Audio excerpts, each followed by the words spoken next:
Everyone, my name is Nikhil. Welcome to this brand new channel जहां पर हम accounting बड़े ही डिफरेंट तरीके से और कंसेप्ट्स के साथ पढ़ेंगे। आज हम बात करने वाले हैं पार्टनरशिप की डेफिनेशन और पार्टनरशिप एक्ट के बारे में, उसमें क्या प्रोविजंस हैं, एक्ट में क्या डेफिनेशन लिखी है उसे समझते हैं।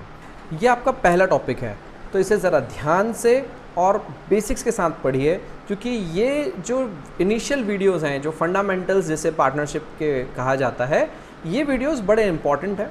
मैं कोशिश करूँगा कि वीडियोस की लेंथ बहुत छोटी रखूँ, जिससे आप कम समय में ज़्यादा से ज़्यादा लर्निंग कर सकें। और जब भी आपको कभी क्वेश्चन सॉल्व करते टाइम किसी भी कंसेप्ट को लेकर के प्रॉब्लम आती है, तो आप स्पेसिफिक उस चीज़ का वीडियो देखें, तो ताकि कंसेप्ट्स की क्लैरिटी भी ज़्यादा जल्दी से आए और ढूंढने में भी आसानी हो जाए।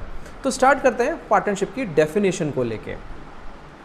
पार्टनरशिप की डेफिनेशन, पार्टनरशिप एक्ट, या जिसे हम कंप्लीट कहूँ तो इंडियन पार्टनरशिप एक्ट 1932 के सेक्शन 4 में एक डेफिनेशन दी हुई है। नाउ ध्यान से सुनिए, आपको ये डेफिनेशन कभी बाय हार्ट याद करने की ज़रूरत नहीं है, ना ही इसे कहीं लिख के आना है, क्योंकि बोर्ड एग्जाम में डेफिनेशंस लिखने को नहीं आती। वो आपसे इसका मीनिंग अगर आपको पता है तो उसके बेसिस पर कुछ MCQ क्वेश्चंस, कुछ कंसेप्चुअल नॉलेज आपकी टेस्ट करेंगे।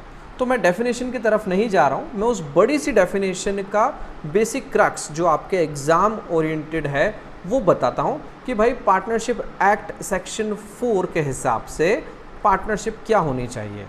तो भाई पार्टनरशिप में सबसे पहली बात तो हमें एक छोटी सी समझना चाहिए कि भाई पार्टनरशिप जो है, ये वर्ड बना है इन दो शब्दों को जोड़ दिया जाए तो जो पार्टनरशिप है। सबसे पहले बात करते हैं पार्टनरशिप के लेमन लैंग्वेज में मतलब की। हमने 11th क्लास तक अकाउंटिंग सीखी, लेकिन वो अकाउंटिंग थी सोल प्रोप्राइटर की, मतलब एक सिंगल ओनर की। 12th क्लास में जब हम पढ़ाई कर रहे हैं, जब हमें पार्टनरशिप आया, तो पार्टनरशिप जो है, पार्टनरशिप अकाउंटिंग जो है, बेसिकली हमें इसकी अकाउंटिंग पढ़ना है। तो पार्टनरशिप अकाउंटिंग में ये पार्टनरशिप का मतलब क्या। देखो भाई, पार्टनरशिप को याद रखने का सबसे आसान तरीका, पार्टनरशिप वर्ड जो है वो ऐसे याद रखा जा सकता है, पार्ट प्लस ओनर। मतलब कोई भी एक इंसान पूरी तरह ओनर नहीं होगा, वो किसी पोर्शन का ओनर होगा।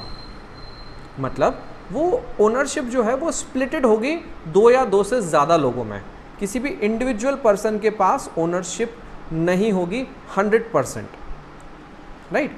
अब पार्टनरशिप एक्ट सेक्शन 4 के हिसाब से डेफिनेशन कुछ इस तरह से है। वो ये कहता है, मैं पहले रीड कर देता हूँ आपको। Partnership act 1932 section 4 states, when 2 or more than 2 persons agree to share the profits of the business carried on by all or any of them acting for all। वे बड़ी लंबी सी डेफिनेशन, सर ये याद नहीं होगी, कोई बात नहीं, हम इसे पार्ट्स में डिवाइड कर लेते हैं। देखो, पार्टनरशिप एक्ट कहता है कि सबसे पहले 2+ पर्सन होने चाहिए। कोई भी पार्टनरशिप बनाना है तो उसमें 2 या 2 से ज़्यादा लोग होना ज़रूरी है।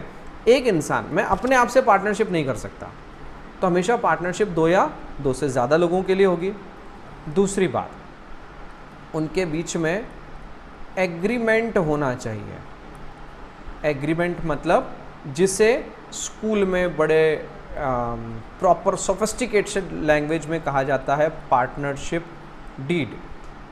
भाई 2 लोग हैं, 2 लोगों ने सोचा कि यार एक बिज़नेस स्टार्ट करते हैं, तो यार उनको बिज़नेस स्टार्ट करना है तो उनके बीच में कुछ टर्म्स एंड कंडीशंस होंगी कि किस टर्म्स एंड कंडीशन पे बिज़नेस करना चाहते हो। तो वो टर्म्स एंड कंडीशंस जो वो आपस में लिखेंगे उसे हम कहेंगे पार्टनरशिप डीड। एक ऐसा डॉक्यूमेंट है जिसमें पार्टनर अपनी वर्किंग टर्म्स एंड कंडीशन लिखते हैं। अगर आप लोगों के घर पे आपने कोई शॉप उधार पर दी हो, रेंट पे दी हो, तो आपने ये वर्ड ज़रूर सुना होगा, rent agreement. So what is rent agreement? मतलब जब आप कोई दुकान किराए पे दे रहे हो या कोई शॉप रेंट पे दे रहे हो, तो उसमें जो टर्म्स एंड कंडीशन है, कौन कितना किराया दोगे साहब, कौन सी तारीख को दोगे, कितना एडवांस दिया है, वेकेंट करने के टर्म्स क्या हैं, तो वो सब जो लिखा है वो रेंट एग्रीमेंट कहलाता है। ऐसे ही पार्टनर्स अपने बीच में जो टर्म्स एंड कंडीशन डिफाइन करेंगे वो क्या कहलाएगा, पार्टनरशिप डीड। इस पार्टनरशिप डीड का होना ज़रूरी है। डीड जो है वो रिटर्न भी हो सकती है, और अगर पार्टनर्स की अंडरस्टैंडिंग बहुत अच्छी है तो ये डीड ओरल भी बनाई जा सकती है। अच्छा, डीड नहीं हो तो क्या होगा सर, उसके बारे में भी हम वीडियो के लेटर पार्ट में बात करेंगे। पर फिलहाल एक छोटा सा कंसेप्ट जो था कि भाई 2 पर्सन होना चाहिए पार्टनरशिप में, एग्रीमेंट होना चाहिए। तीसरी इंपॉर्टेंट बात,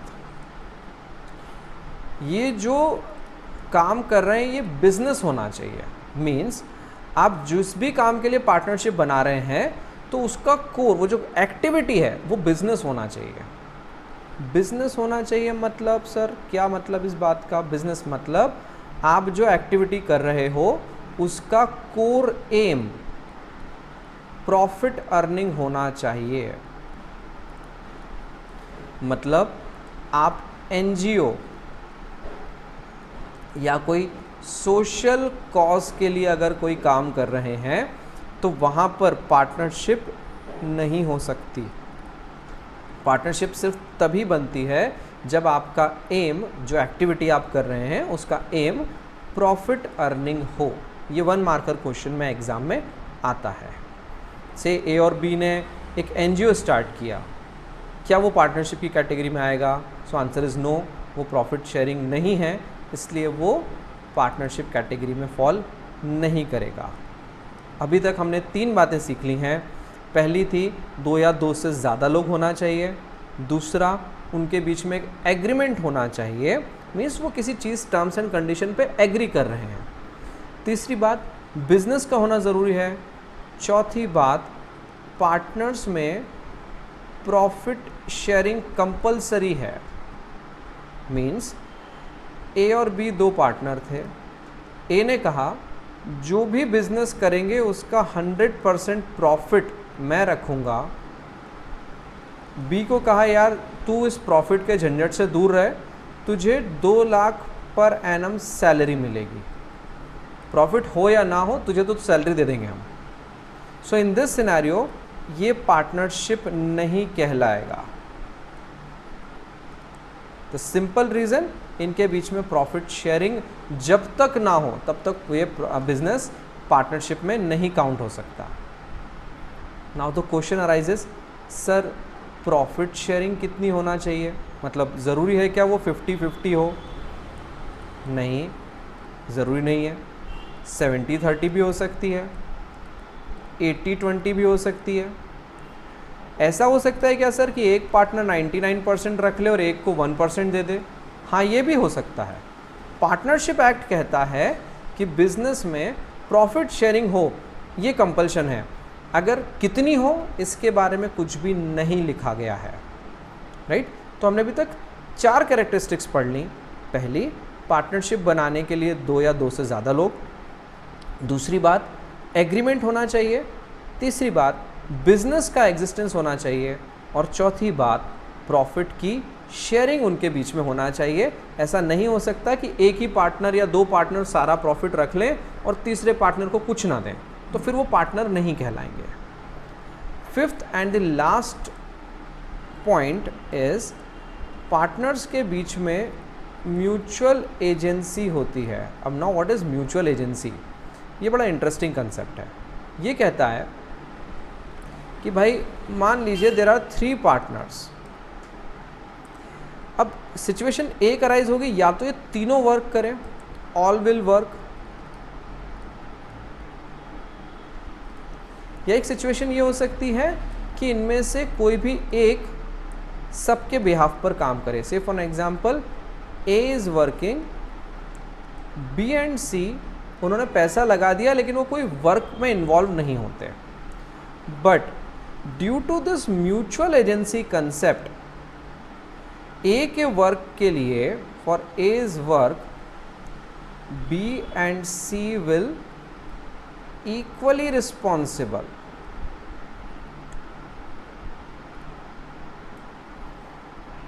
एग्जाम्पल के थ्रू समझते हैं। इस सिनेरियो में ए ने जाके बैंक से लोन ले लिया, एक बिजनेस लोन लिया 5 लाख रुपए का, और ए वो पैसा लेकर के दुबई भाग गया, वो चला गया दुबई। अब बैंक जो है वो अपने पैसे की, जो बैंक है उस लोन की रिकवरी वो बी और सी से भी कर सकती है।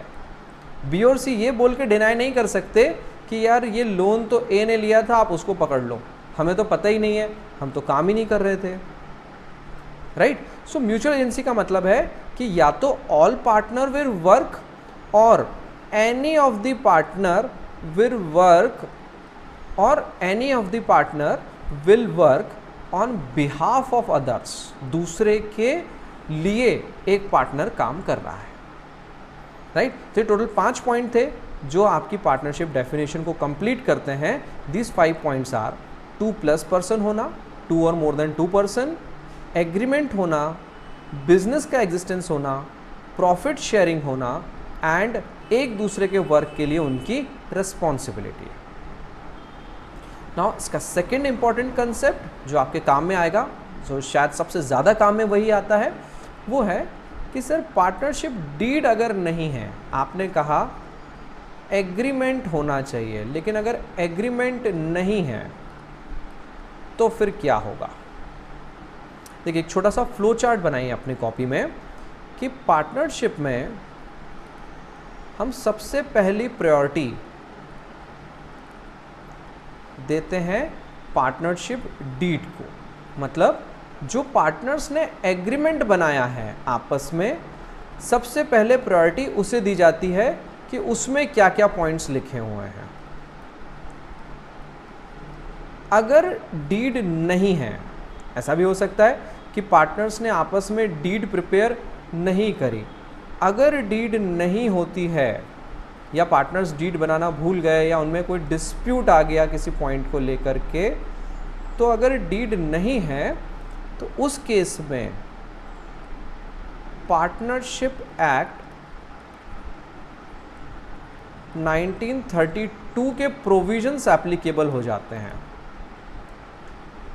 मतलब ए और बी पार्टनर ने आपस में झगड़ा हो गया कि भाई हम प्रॉफिट शेयरिंग कितनी रखें। सबसे पहले कोर्ट जाएंगे, कोर्ट बोलेगा भाई डीड में क्या लिखा है। ए ने कहा सर जज साहब हमारे पास तो डीड ही नहीं है, हमने तो कोई डीड प्रिपेयर करी नहीं। तो जज साहब कहेंगे कोई बात नहीं है, डीड नहीं है ना, हमारे पास एक पार्टनरशिप एक्ट नाम का एक्ट बना हुआ है, पार्टनरशिप एक्ट 1932 नाम का एक एक्ट है, उसके प्रोविजन एप्लीकेबल कर देते हैं। अब इस लिहाज से कि कोई भी डिस्प्यूट हो तो कहाँ जाना है हमें। सो इट सिंपली स्टेट्स कि अगर कभी भी पार्टनर्स के बीच में कोई डिस्प्यूट होता है तो उस डिस्प्यूट को सॉर्ट आउट करने के लिए सबसे पहले तो डीड देखी जाती है। अगर डीड नहीं हुई तो हम किसके पास जाते हैं, पार्टनरशिप एक्ट के पास। अब सवाल ये है कि सर एक्ट में क्या क्या लिखा हुआ है, क्या हमें पूरा एक्ट याद करना पड़ेगा? नहीं, ऐसा कुछ भी नहीं करना है।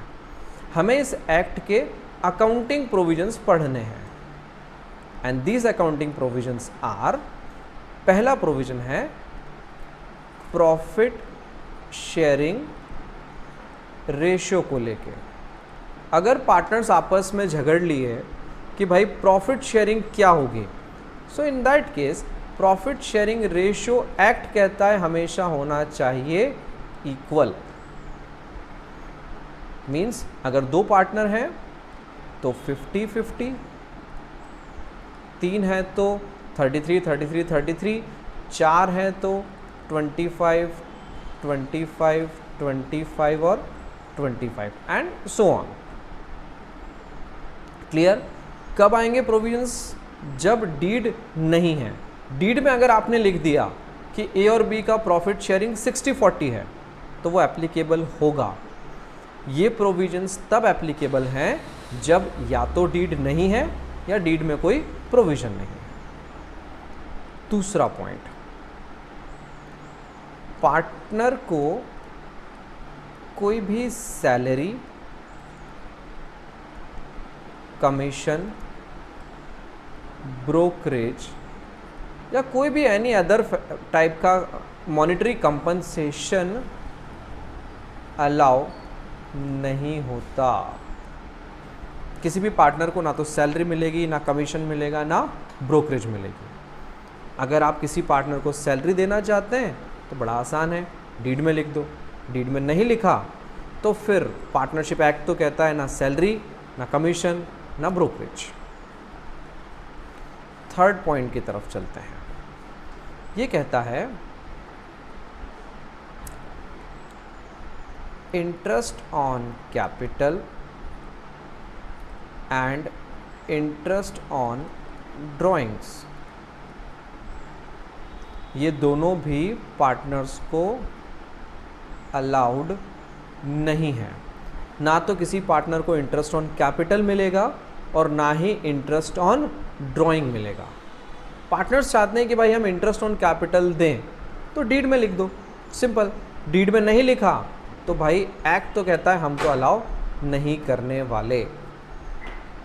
हाँ, इसमें एक प्रोविज़न और है, बड़ा इंटरेस्टिंग सब कंसेप्ट है वो। अगर मान लीजिए डीड बनाए, डीड एग्जिस्ट करती है ना, डीड में लिखा interest on capital is allowed, लेकिन वो परसेंटेज लिखना भूल गए, ये परसेंटेज नहीं दिया हुआ। Question is silent about the percentage. In that case हम वो परसेंटेज मान लेते हैं 6% पर एनम। ये 6% पर एनम कब आएगा? जब डिस्प्यूट किससे रिलेटेड हो? परसेंटेज से। याद रखिएगा, interest on capital, interest on drawing दोनों अलाउ नहीं है, लेकिन डीड में उन्होंने कुछ लिख दिया कि भाई इंटरेस्ट ऑन कैपिटल या इंटरेस्ट ऑन ड्राइंग अलाउ, आधी अधूरी बात लिख के छोड़ दी, रेट लिखना भूल गए। तो अगर डिस्प्यूट रेट को लेकर के है तो वो कितना परसेंट होगा? 6% per annum. And the last provision related to this point is fourth point, interest on loan given by partner to firm. अगर कोई पार्टनर फर्म को लोन देता है, बिजनेस को लोन देता है, तो उस केस में हम 6% पर एनम का इंटरेस्ट अलाउ करते हैं, right. Interest on loan is allowed and the rate for which is 6% per annum. तो ये था छोटा सा एक ब्रीफ अबाउट द पार्टनरशिप की डेफिनेशन एंड प्रोविजंस। इसके बाद वाले वीडियो में हम बात करेंगे how to calculate interest on drawing and interest on capital. तब तक के लिए थैंक यू सो मच।